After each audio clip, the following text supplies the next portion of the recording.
What do all the best attacking midfielders have in common? I'm talking about players like De Bruyne, Mesut Ozil, Bruno Fernandes, and Martin Odegaard. They all have distinct styles, clear strengths to their game, and other areas where they aren't as elite, but they all are creators. And most of them would rather assist a goal than score it themselves. And we all idolize our game to one of our favorite players. Maybe it's one of these guys for you, and maybe it isn't. But one thing is clear, if you want to become an elite attacking midfielder, then you need to create more goal scoring chances for your team. And today, I'm going to share a training session with you to help you improve the technical skills required to do so. Welcome back to the channel, or just welcome if you're new. Today's session will improve your ability in all of these areas. So let's start off with the less glamorous stuff, ball mastery.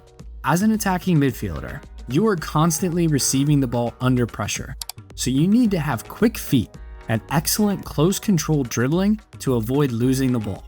Ball mastery drills are great for developing quick feet and your dribbling in congested areas.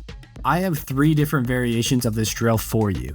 The first one is La Croqueta. This is perfect for getting lots of touches with the inside of your feet. Try to make this motion as snappy as possible. After 30 seconds of work, rest for 30 seconds, and then switch to doing the same pattern with the outside of your foot. The main objective of these drills is to get as many high-quality touches as possible, so that way we're getting the most out of our time with the ball. The last pattern is a little bit different. For it, slalom through the cones with the soles and insides of your feet. Once you get to the top, continue the pattern, but now you're going backwards. This will really test your footwork and coordination. Do 3 rounds of each of these variations before moving on. Now we're going to work on our short passing, scanning, and turning all at once. For this part of training, you'll need a partner, or if you don't have friends like me, then we'll use a wall of some sort. You could use a field hockey goal, bench, or a rebounder like I'm using. It's linked in the description for you if you're interested. I do get a small cut of any purchases, so thank you. You'll also need an app that flashes random colors or numbers for you. If you don't want to download an app for this role, then just grab another friend to hold up different colors while you do this drill. There's free apps out there that you can use on your phone to do this for you if you have a phone to use. In fact, I normally use my own phone, but since I recorded this with my phone, I am demonstrating using my laptop instead. For this drill, start off by bouncing 5 passes back and forth with your partner. After the 5th pass, check your shoulder. At this point, the app should be flashing 3 different colors. If it is green, turn to your right. If it is red, then turn to your left. And if it is blue, there's a man coming and just bounce the ball back to your partner.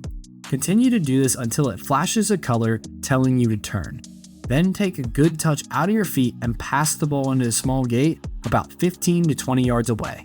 This drill is great for midfielders because they normally receive the ball with their back to goal. And since pressure normally comes from behind you and from one side, you cannot know what is behind you without checking your shoulder. All of the best midfielders in the world are constantly scanning, figuring out where their support is and where pressure is coming from before they receive the ball. This drill is designed to help your ability to improve in these skills. Get about 20 to 30 reps, working on different turns before moving on. And if you've liked the video so far, please leave a like. I put lots of effort into making these videos for you, so if you're getting value from them, liking the video is an easy and free way to support me. Thank you. Scanning is so important for footballers and center mids especially that we're going to continue to work on this skill with our next drill. The setup of this drill is similar to the last, but with different passing variations for it. For this drill, set up yourself in the middle of the field, about 10 yards outside the box. This time, instead of getting on the half turn, we want to turn forward. Our objective as attacking midfielders is to create and score goals for our team. So turning forward allows us to be dangerous, putting us in the right positions to create these goal scoring opportunities. Just like with the last drill, have an app flash 3 different colors, with one resembling turning to your right, another to your left, and the last color as a bounce pass. Check your shoulder before you receive the ball. This time when you turn though, we're going to play grasscutters or low-driven passes to a gate out wide. These gates represent our wingers or fullbacks getting up in the attack. We're improving our ability to turn and spray a pass out wide for them to beat their man and get a cross in. If you struggle with the technique of playing grasscutters, then check out this video after you're done watching this video. In it, I break down the technique of low-driven pings for you. I'll drop a link to it in the description below. Also, for this drill, you can add a 4th color for this variation if you want. This color would represent turning and taking a long shot. I didn't add that into my session though, since we'll be focusing on those later. Do 10 to 15 reps and then move out wide. This is the same sort of drill again, but now we've pulled out wide to receive the ball. In this variation, if you're turning wide, then play a short pass into space for your winger to run onto. You shouldn't hit the pass as hard as you can. You want to invite your teammate onto the ball to put a cross in on his first touch. Now, if you're turning towards the middle of the field, we're going to work on your pings or long passes. Once again, we're spraying diagonal balls out wide for our wingers to go 1v1 and put a service in. I also have a video out breaking down the technique for playing long passes if you'd like to watch that. I'll leave a link in the description for you below. Do 15 reps on both sides of the field, and make sure that you aren't just hitting the long passes with one foot. It is a skill that we need to have in our locker with both feet. We've really focused on scanning and passing so far in this session. Now it's time to work on our first touch. This drill is one of my favorites, and it's a classic. Juggle the ball up and hit the ball high up in the air. Then control it using your feet. We want to focus on improving our touch with our feet since we are required to control the ball most often in games with our feet.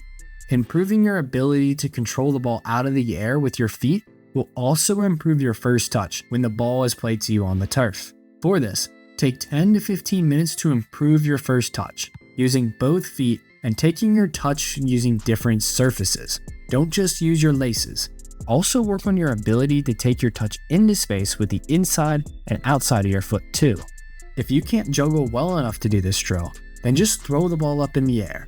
But focus on improving your juggling, because while we don't usually juggle in games, improving your juggling ability will improve your ball control and first touch.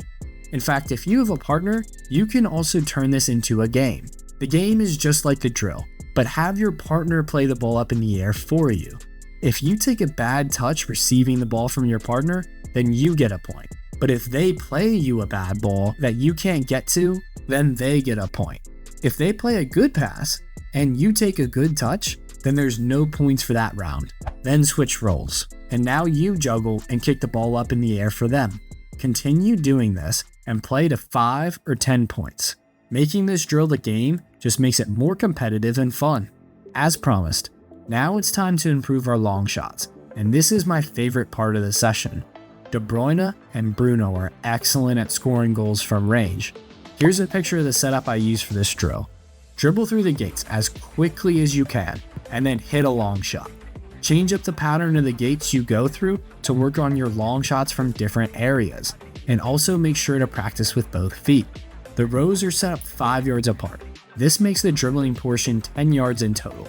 While this isn't a long distance, it is long enough to really get us up to speed as we dribble. The reason I added the dribbling to these long shots is because most of the time these players we idolize aren't just taking a touch and then shooting from range. A lot of their long shots start off with these players driving with the ball at speed before shooting. Having good technique for these shots is much more difficult while dribbling at speed as opposed to just hitting a stationary ball. But if you're struggling with this drill to get the power and accuracy on your shots, then just switch to taking a touch and shooting. That way you can focus solely on your technique. But if you have good technique, then we want to train this technique in common scenarios we find ourselves in games. And that has been the whole objective of this training session as a whole. Functional technical work that will translate directly to your performance in games. If you've enjoyed or gotten something out of this video, then watch this one next. In it, I give you a training session to use that'll improve the most important skills in soccer for all players in just 30 minutes. Thanks for watching.